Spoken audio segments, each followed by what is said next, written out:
Good afternoon, everyone. Welcome to today's session of the Launch and Learn series. I am Praise Benson, a junior digital marketing executive here at Futuresoft. Launch and Learn is a bi-weekly program where each staff gets to train people on topics relating to our industry. If today is your first time joining us, you're welcome.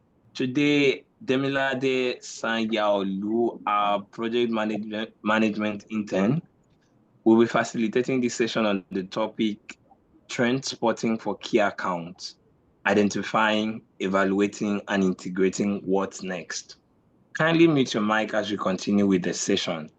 And if you have questions to ask as the session goes on, kindly drop them in the chat and they will be addressed by Demilade after her presentation.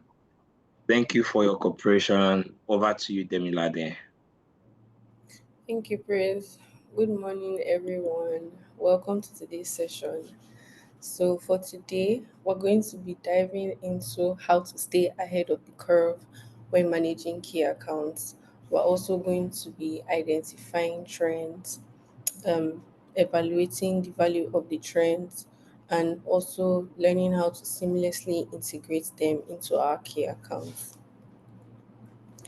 So we're going to focus on why staying on top of these trends matter for our key accounts. We're going to see what happens when we embrace these trends and also what happens when we don't embrace them, when we ignore the trends as well. And I'll be showing you two case studies. I have two case studies to show you how they found the trends, how they hopped on it, and how they integrated that into their accounts. I'll also be showing you how to seamlessly integrate trends into our key accounts. And at the end of the presentation, I'll be sharing some tips. So today I have a quote to share which says that the brands that lead tomorrow are the ones listening today. Essentially, it's just saying that the brands that are in tune and are listening, following the trends that are happening now are the ones that lead tomorrow because they're just well aware of what the algorithm is pushing forward. They're staying on top of trends and they understand how the platform works. So now we're going to see why staying on top of these trends matter for our key accounts. So in today's world, in this technological age, we understand that we need to evolve, we need to be up to date with things and with the way things are moving. And basically that's just by hopping on trends. You need to be able to adopt some trends for our account, know which one works for us, and just mostly for visibility and all that.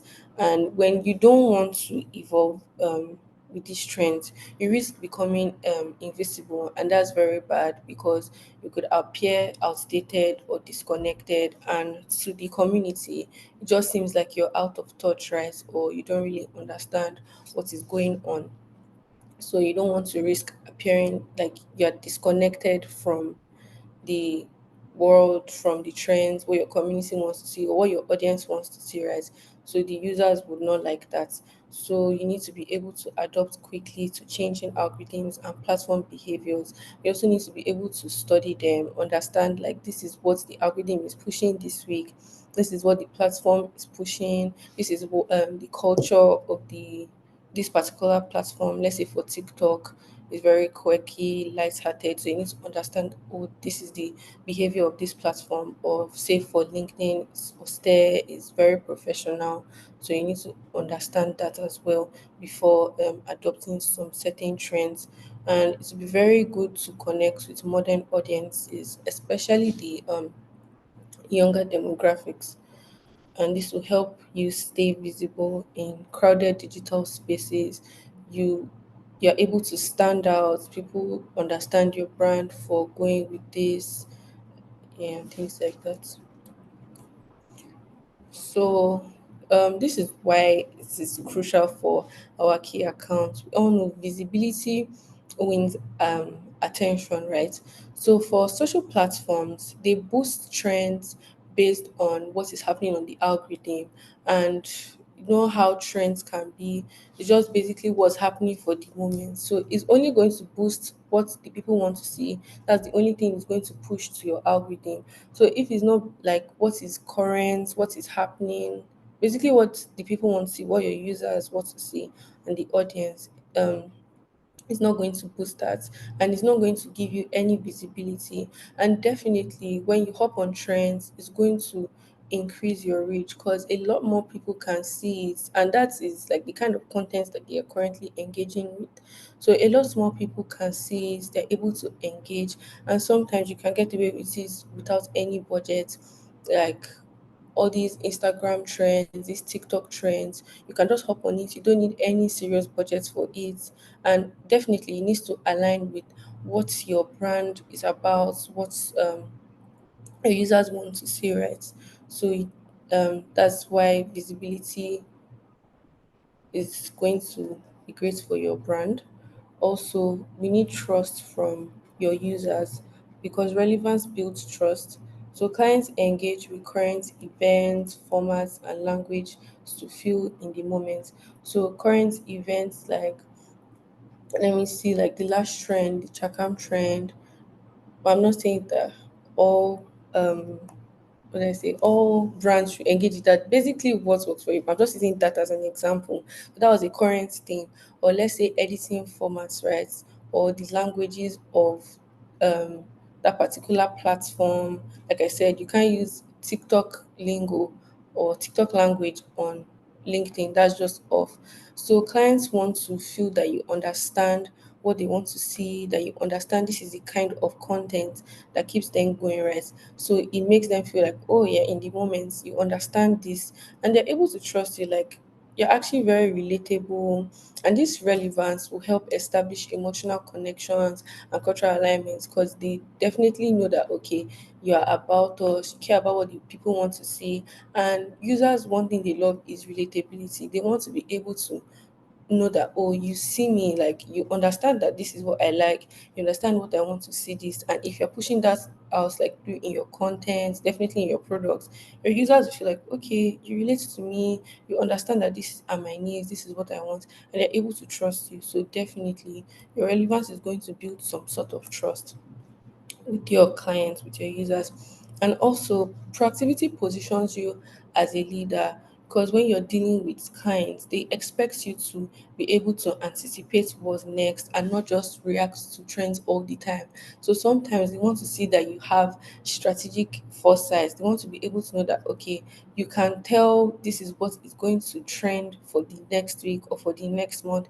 They want to see that, okay, you're able to study the algorithm, you're able to read the behaviors of users on different platforms, like on different socials and all. So they want to know that okay, you don't just hop on trends, you don't just follow, which is not a bad thing to hop on trends, right? But sometimes you need to be able to see like far into the future, like okay, this is what is going to go for us, is going to work, what is going to work for us, right? So that's what clients like to see. They like proactivity. And definitely once you miss the trend, once you're not active, you've missed that opportunity. So if you're hopping on the Chakam trend in 3 weeks and it was trending 3 weeks ago, it just gives out of the loop. It's like you don't understand what is going on. You're just out of touch, and clients and users don't really would not really want to relate to that because it just seems that you just do what you like, you just act how you want, right? You're not really connected with your audience. You're not in touch. And also like with the way the algorithm works, if you're working with a trend that was trending, let's say a month ago, 2 months ago, is not going to push that kind of content. So you just risk having very low engagements, low interactions basically on your post on that kind of content. So like these are the reasons why it is very crucial for our key accounts to hop onto these trends because these are very important for us. So I'll also be walking us through how we spot trends, right? How we're able to find what is going to boost engagement, how we're going to be able to find what's going to improve user interactions and things like that. So we'll walk through the different sources. So the main source, which I'm sure all of us use to find trends, is social media. And there's TikTok, Instagram, LinkedIn, X, there's Snapchat, different sorts of social media. So definitely the algorithm will also work with like the kind of content you engage with, right? But what is trending will also appear. So you definitely see things that are trending for that week, for that month on your different various social medias. That's how we're all able to um, relates to different kind of things. We're all able to stay in touch with these different kind of trends. And then also we can find trends on new features, say threads, Instagram broadcast, AI integrations. When you're like on Google, and then there's Gemini there to assist you. So those are some AI integrations that I've seen. That there are some new features too that you can say, oh, this would be a good trend for my company to hop on, for my brand to use. That will make my users feel like, okay, you care about me, you understand our needs, and you're listening. Then definitely we have industry blogs and competitor activity. So for industry blogs, I personally like to use this digital marketing blog. They're called Ignite Visibility. So they just share different like digital marketing news where it's up to date, all about the technology, the trends, how you can convert your content to sales, how you can get different kind of engagements. It just really helps you stay abreast with what is happening in the digital marketing space. So that's very lovely. And then for competitor activity, this is like definitely one of the main ways you can spot trends, because like let's say for now, for instance, Apple and Samsung, you can see that those are like the biggest competitors in their own industry. And you see sometimes they just try to implement some of the features that the other person has done. And you can see it also with Coca-Cola and Pepsi as well. And even as digital marketers ourselves, sometimes we have to see like, okay, what is this particular company doing? What strategy are they implementing to get higher reaches? What strategy are they implementing to get this sort of engagement? So computer activity is definitely one of the ways you can spot trends. And then we have AI tools. We have lead charts, Google Trends. For lead charts, is a very good AI tool, especially when you're dealing with things that are supposed to be up to date. So you can ask it for information, and most of the sources are very recent. It has access to social media as well, and you can use like pictorial prompts. So this is very very easy basically to source trends with these sources. Like it's very easy to spot these trends, to find them, to know what people want, to know like understand the language of the community, just understand the platform basically. You can use most of these tools to find out and understand how your users would engage with that. Now we're going to be looking at what happens when we embrace trends and what also happens when we ignore these trends, because that could be a very big risk for our key clients, right? So when we embrace these trends, we definitely get higher engagement.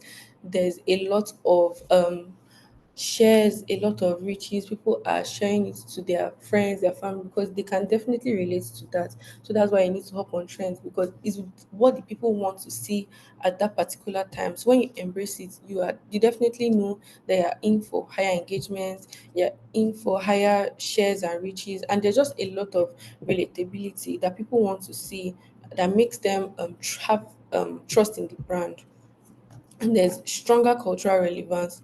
They can see like, oh, this brand, this is what they stand for, they're very good, they're very, so it helps you to also come up with like a, try to say like a name, just shows what you stand for also as well when on the trends, kind of trends you hop on.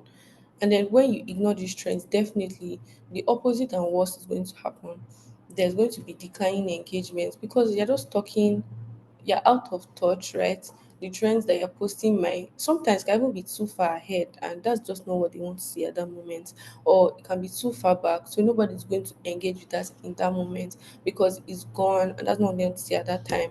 And definitely, if you're posting what is not happening now, you look outdated, you look like you don't understand what is going on, and you don't even want to understand. Nobody likes but they just have that kind of apathy, like you don't care, right?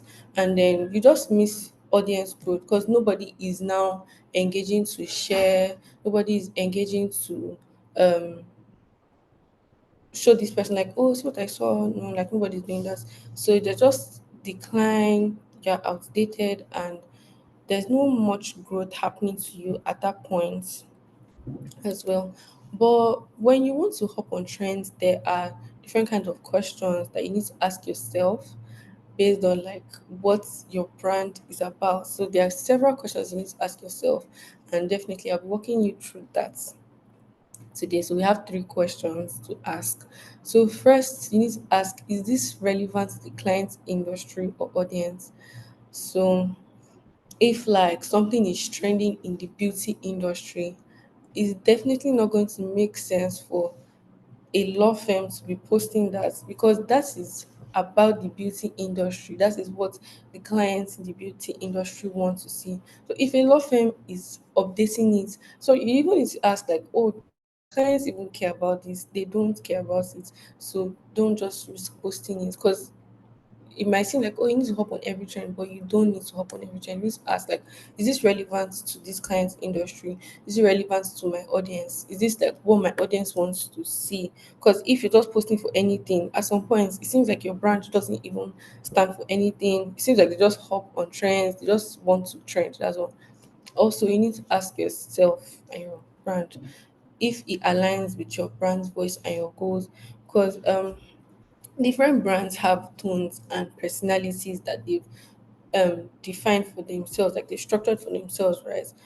Some brands are very much more professional. They have this like very austere personality. Some are quirky, some are fun, some are light-hearted. So if like a law firm is dancing, it's like it doesn't really go right, because it's supposed to be this professional kind of organization or industry, whatever. So maybe it would be better if they're putting out short videos that explain legal tips and things like that.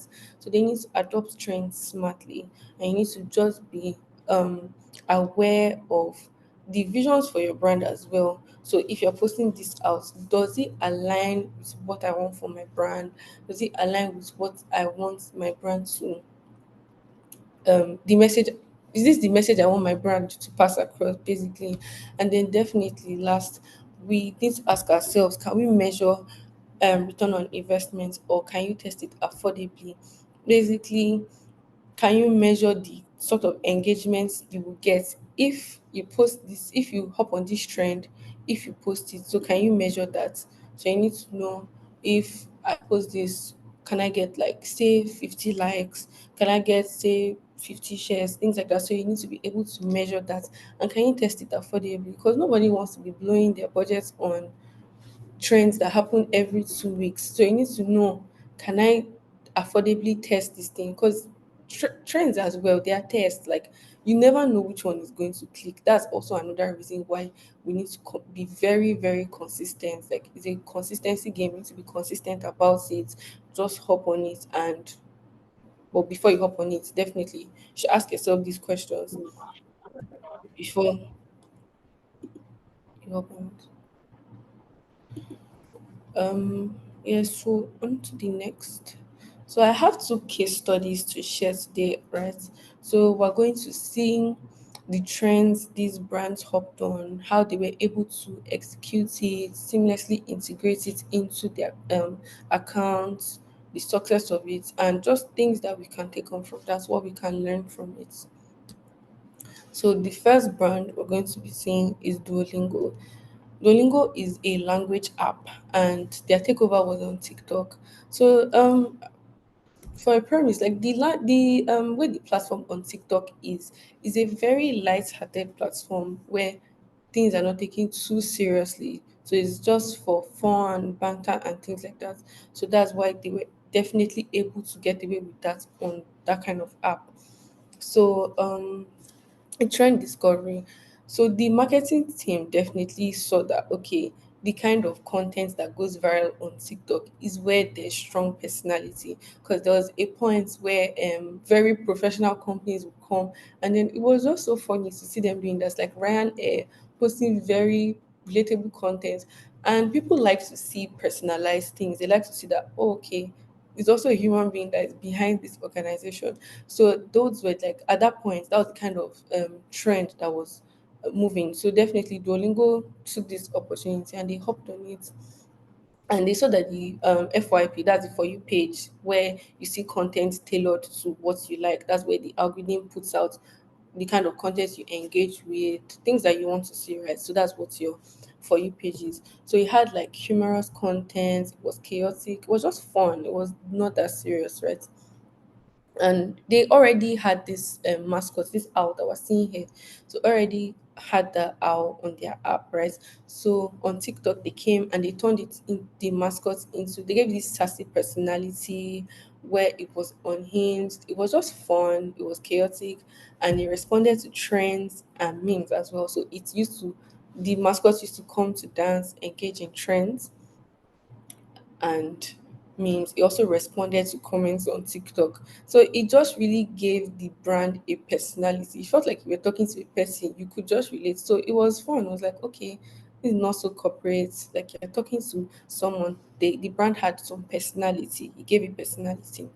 So definitely develop this how to be chaotic, fun, relatable. And then with the way it pushed out the content, it was not in your face like, oh my God, you must use our products, download our app, pay for premium. No, it was just fun. And then naturally, you just want to find out what the app is about. And that's how I, no, that's not how I found out about it, but that was what made me stay consistent. I found out another way, but this was what made me stay consistent when I was scrolling on TikTok and be seeing Duolingo. So they were not really in your face, being like, "Oh my God, you need to download our app right now." But it was just chaotic content, right? And it still sold, and they got some sales.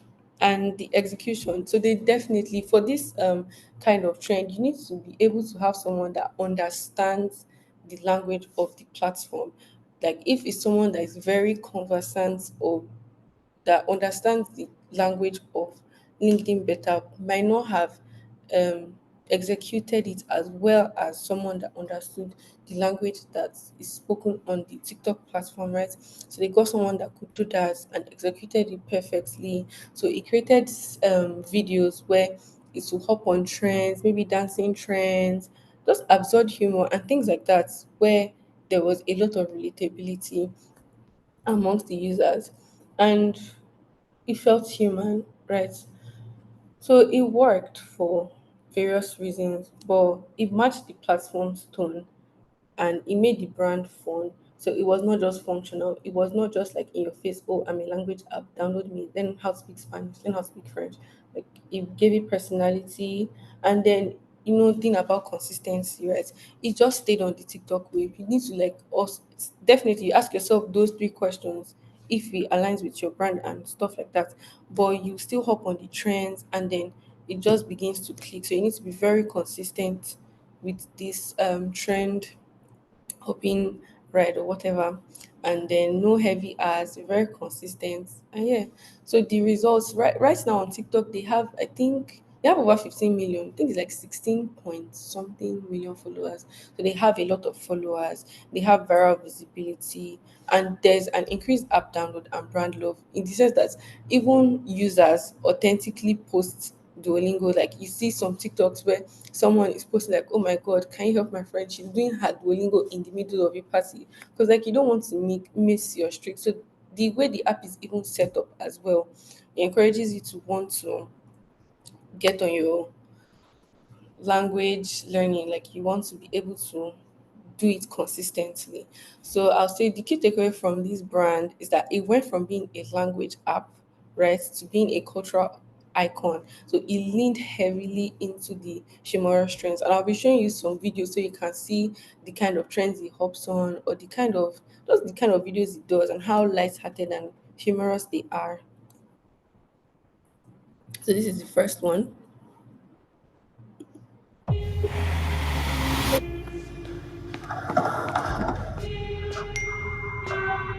Hi, Duo again. You missed your Korean lesson. Know what happens now?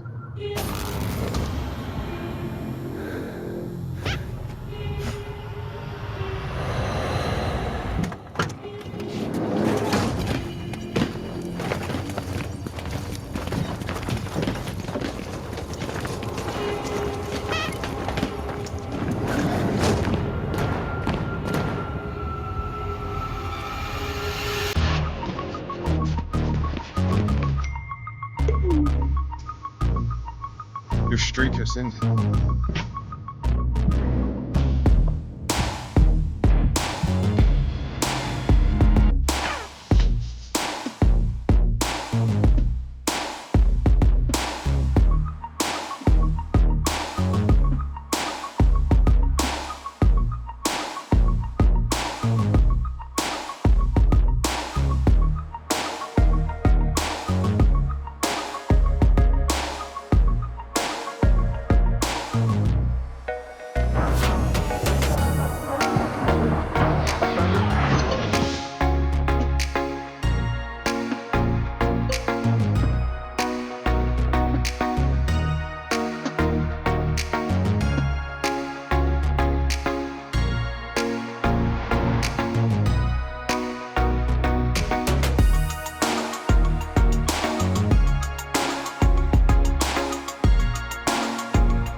눈물이 흘러내려가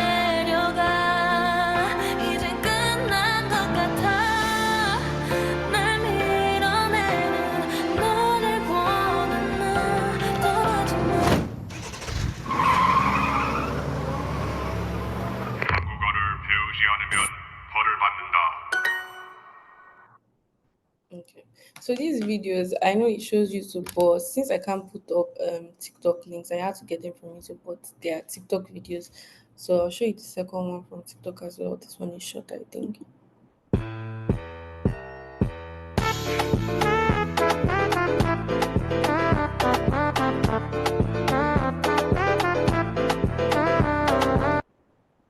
That one was also about the trend. There was a time where rats were dancing on TikTok. So the mascot is speaking to that trend and it was a relatable one. So that those were like the kind of videos they put out where they were hopping on trends themselves as well. So I'll be moving on to the next case study.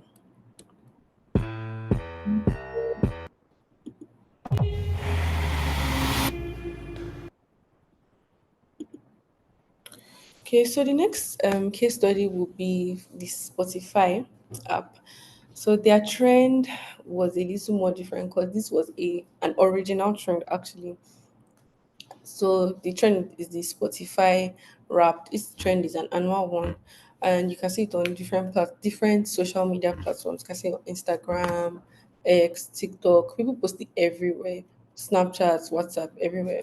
So at the end of the year, at the end of each year, Spotify sends a custom summary of your music habits because they've done an analysis. They've seen the kinds of things you listen to. Also does for your podcast, the books you listen to, everything that you listen to. It does an analysis and it does the summary for you that, oh, okay, this was your most listened to song, this is your artist of the year, and things like that. So where this trend was discovered was that they noticed that users were already authentically sharing their listening habits manually. So someone could listen to a random song and just share it on their story. Someone could listen to a podcast and just share it authentically. And Spotify thought like, oh hey, we could actually jump on that. We could make it um tailored to Spotify and about you. So they took their data and people just love when things are about them. Like when it's personalized, it's nicer when it's about you, right? So it took their data and it took personalized content and it now made their Spotify Wrapped. So it shows you your most listened to song, your most listened to artist, how many minutes in a year you listen to a song. So if you spend 20,000 minutes in your year listening to music, you start thinking. So yeah, like different things, just a lot of things like that. So it's new that people wanted to see themselves in the content they shared because that's what they were already doing. So the rap turned their behavior into like bragworthy social media moments where they could be like, oh, okay, this is my favorite artist, this is what the kind of music I listen to says about me. So they do this personality thing.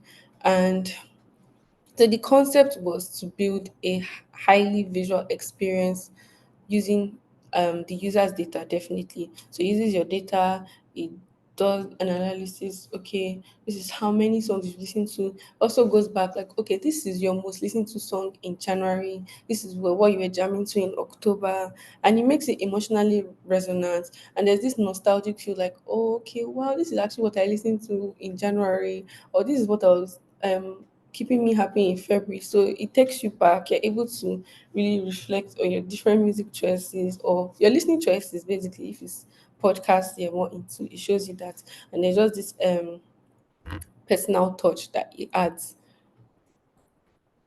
And for the execution, right, it designed shareable assets. So you're able to share it to your Instagram story like you normally would for a regular song. Because you know that's what people are already doing. They just regularly share what they were listening to in that moment or in that time to their stories. So it did that. And it also had unique data points. So they were top artists, your most listened to, your minutes listened, like I said before. If you have like 50,000 minutes, it will show you everything you've been doing is going to be there. And then there are like bright colors, contrast, and snappy headlines. So it's like, um, um, personality, this is your music personality, or this is your music alter ego, things like that. And it launched in December. So at the end of the year, when people are in that moment where they're thinking, oh, it's going to be a new year, new me, where you're reflecting, that's where it launches. It shows you, okay, this is what you've done throughout the year on Spotify. And then it also partnered with influencers and artists because it would be nice to see, oh, okay, my favorite artist also cares about how much music she has consumed this year, or my favorite influencer cares about how much music they've listened to this year. So there was also this like personal touch, like it was humanized that okay, these celebrities that I'm listening to also care about what they have been listening to themselves, and it created serious FOMO. Like the year before it started, I used to be listening to my music on YouTube Music. And then I started seeing Wrapped, and I was like, nah, next year I must have Spotify Wrapped. So it did that. Like you just had FOMO. So I joined Spotify so I could have Wrapped. And it was not really a bad experience. So I just stayed and resulted into millions of organic shares. Like everybody wanted to share, okay, this is what Spotify has to say about me. And then there's definitely that cultural dominance in December. Okay, it's time for Spotify to drop their rap. I think one year they were a bit later. People were like, where's Spotify? I need to know what my music says about me. So that there's also that. And then it inspired other brands to do their own year in review because I know recently I think Uber started doing their own year in review. So you can see how many rides you've been on, how many minutes, how many hours you've done, things like that. So other industries, other brands also did their own year in review formats based on whatever service they're providing or whatever. So they did that. And this from this we can learn that okay, it's okay to not hop on trends, it's okay to create your own trends, and it could actually be more powerful than following one. But definitely before you just go ahead, create your own trend and do that, which is great, you need to ask yourself these questions. If this thing can really translate for me, if my audience cares about this, if it resonates with your brand identity, your personality, if it's the right message you want to pass, then definitely go ahead go ahead and do that. So this is basically what it looks like. So these are your most listened to minutes. So if you're doing 18,004, it's going to stay there. I see the colors, like it uses very vibrant colors also to display these things. So it's going to say the artist that you liked so much. I mean, if you like Beyonce so much, you're going to put it there. Your top artists that you've listened to, and also yeah, things like this. So they just put the analysis here for you to see, and you can see how the format is very shareable. You can just press share and it's going to appear just the way like this on wherever you post it on. So if you post it for to your Instagram story, your Twitter, your Snapchat story, WhatsApp status, is going to appear the same way. So they used a very like shareable. So this is also here. So this is can be like your top song. It can be your listening personality. So sometimes it can be, oh, if you listen to Taylor Swift so much, it can be, oh, Lover Girl or something. And this will be your top artist, top songs, minutes listened, and your top genre as well. So you can put everything, share it at once. So things like that, and see the colors as well. So now I'll be going into how we can seamlessly integrate this into our key client accounts and just know where we can hop on this one, when to not, when to and when not to. So definitely you need to test first because not every trend is going to be worse for your brand. It's not going to be worse for your audience, and that's okay. Everything can be for your audience. You need to have, okay, this is what works for me. This is not what works for me. And to figure that out, if you're not also so sure yet, you can experiment, but you do low stake experiments where you put like on your Instagram story, maybe a newsletter, things like that that are not so, I mean, soft launch now is easier to put on your story than to make a whole Instagram post. Like it is a low stake experiment, right? Then you be able to see, okay, this is how the audience is responding to this. So you know if you're like, okay, I need to invest my time and invest my resources into this, or you know, okay, they didn't really enjoy this, it didn't really speak to them. So you know whether or not to invest your time or your resources at all into this. Because I mean it's all for your users, what they want and what your brand speaks about.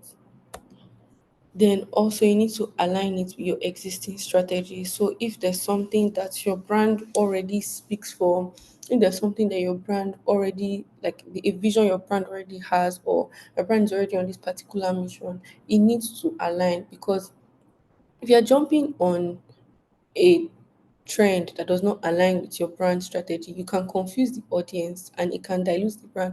So it's like, oh, you jump on anything. So imagine a sustainability brand is like promoting fast fashion. It's just like, what do you really stand for? What are you preaching? What are you posting? Exactly. So it needs to align with your strategy. You need to see your brand and be like, oh, okay, this is what this brand stands for. This is what they would do. This is what they wouldn't do. And just shows what you're about. So you need to make sure that the trend supports like broader marketing goals and is able to build trust with your brand, with your users and the brand. There's able to be trust, there's awareness, and there's lead generation. So things like that, you need to be aware of that. Also, you need to measure the impact to be that's another way you can seamlessly integrate, right? You need to understand that data is going to prove that this trend will work. Because let's not forget, like trends are basically experiments. If you really want to put it for what it is, they're experiments. You're not really sure if it's going to work or not. So you need to sometimes have data to be like, okay, if I do this, I'm going to get 10 likes. Or if I've used this particular trend in the past, it got me 10 likes. I know that I'm still going to get 10 likes. You can get 10 likes or more because that's how much engagement that one has caused. So you can use metrics like engagement, like likes, comments, shares, and yeah, like comment shares. You can use reaches and impressions, how many people it reached outside of like maybe your particular audience, your normal audience, how many impressions they got, your follower growth. Did they make a lot of people to follow you? And another thing about consistency, because when people follow you, they expect you to keep up with that same energy. Like, oh, okay, this is you. So that's why you need to like be very consistent when you're hopping on trends and things like that. And also, another metric you can use is click through or conversions and things like that. So that's another way you can seamlessly but then you use your insights to scale successful trends. You use these insights to see, okay, so last time I did this, I was able to successfully get so and so conversions, or we were able to get this whatever metric that you set for yourself, you're able to get it. So you need to use that skill for your successful trends. I need to drop ineffective ones. Like if it's not working, leave it, because not every trend, like I've said, can be for your brand. It's just some that will click, some will just not click, and that's just how it is. That's how the algorithm works. I need to optimize future trends adoptions. So you need to understand that okay, sometimes because they're trends, right, it's definitely going to repeat itself. Because trends, it's just happening now, can still happen in like 3 more months, it can happen in 4 more months. But if it's not happening in that particular time, it's just not happening. So you need to optimize future trend adoption. Also, you need to have like some sort of strategic foresight, like I've said. You need to be able to see that okay, this would actually do well, this will trend, this is what's going to happen, and things like that. And now sharing final tips for us, what we can take away from these lessons, and yeah, what we can just take away for our key accounts. We definitely need to, like I just said, definitely need to remember that trends repeat themselves. Like, so since they repeat, it has happened before, it's going to happen again. You need to keep a log. Okay, when I posted it last time, this is what happened. When I hopped on this trend last time, this is what happened. This is how the engagements were. This is how the conversions were. So you need to keep logs of what has worked, what did not work. You need to also know, okay, when we hopped on this one, it did not even work at all. It didn't click. So just forget about it. And then you need to schedule regular trend reviews with your team and client meetings. So you need to come together and understand, like, okay, these are the kind of trends that we would be hopping on. These are the kind of trends that have worked for us. Just need to understand in your team what's going to work for you guys, what's not going to work. And then you need to back up your ideas with data.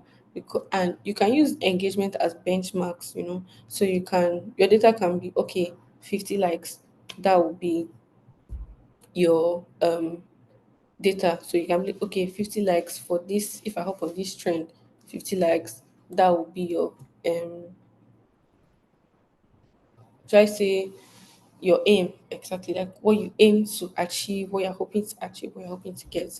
And then definitely use competitor activity as a signal, because you can see all these brands like Apple and Samsung and things like that. So even with digital marketing brands, you definitely use competitor activity, but obviously your the way you execute it, you can't just do it word for word. You can't go copy and paste exactly. You need to be very creative in your own execution as well. But you've seen the format, you've seen the templates, the strategy that they're working with, so you can just use that for your own brand. And these are basically my opinions, like what I would say that will help us to successfully integrate these trends, to find these trends, evaluate if they are even worth our time, how to seamlessly integrate them into our key accounts.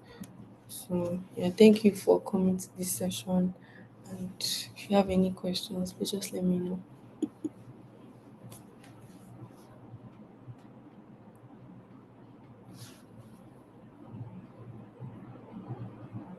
Hi, Demilade. Thank you for the presentation. You're welcome. Um, yeah, it was nice. I just want to add something to it. I like the case studies that you actually touched on. First off, the Duolingo, which actually speaks, because there are two types actually. There are two different trends, right? The Duolingo speaks Yes. to jumping on a trend on the social media platform, and then Spotify itself created a trend for themselves. So I would say that I think, you know, it would be very nice if, like, businesses can actually find, what is it that people actually like about my brand that I can actually Mhm. tap into, right? Because Spotify actually looked at people and saw that, oh, okay, people like to brag about what they're listening to, and things like that, and they came up with that idea, which has been year in, year out, very successful. I helped on it last year as well. Yes. And then they get new users from that. So right, I'll just say I think it's very important for businesses to actually identify what it is that they actually do that stands out, that people actually really like, and maybe bank on it, right? Because that's literally what they did, right? And they're gaining more followers from that, and all getting more subscribers, and the likes. Even Apple Music actually even started copying them. You even have banks copying them. I used Kuda copied them and all. But we all know that Spotify started the whole Trend. rap team, rap trend. So right. So I think it's like that's what I just like to add. That's a very important for businesses to identify what is their like very unique selling. I could say like a unique selling point, right? Because a unique selling point that somebody identified and then they worked around it and created a plan. So I'll just say businesses should stay aside jumping on the trend. You can also create your own trends, but you have to be careful on how you want to create your own trend and then align with your users, whatever it is you are doing, try and just get people on it and all. So yeah, thank you very much. Thank you, Peter. So would anybody else like to add anything or ask any other questions? All right. Thank you, Demilade. Well done for that session. For putting together the insights that are quite helpful. And one outstanding thing is the fact that you mentioned here that trends will or can actually help brands gain more visibility without any ad budget, right? Instead of trying to run promotions to put your brand out there to people, simply hopping on trends can help more people, potential customers, discover your brand, and that could convert into sales at the end of the day. So well done. Thank you for the good work. All right. In the absence of questions, we can now bring this to an end. And if you have questions while watching the video, kindly drop them in the comment section and we'll be very happy to answer your questions. Do join us next time for another session. Have a lovely day, everyone.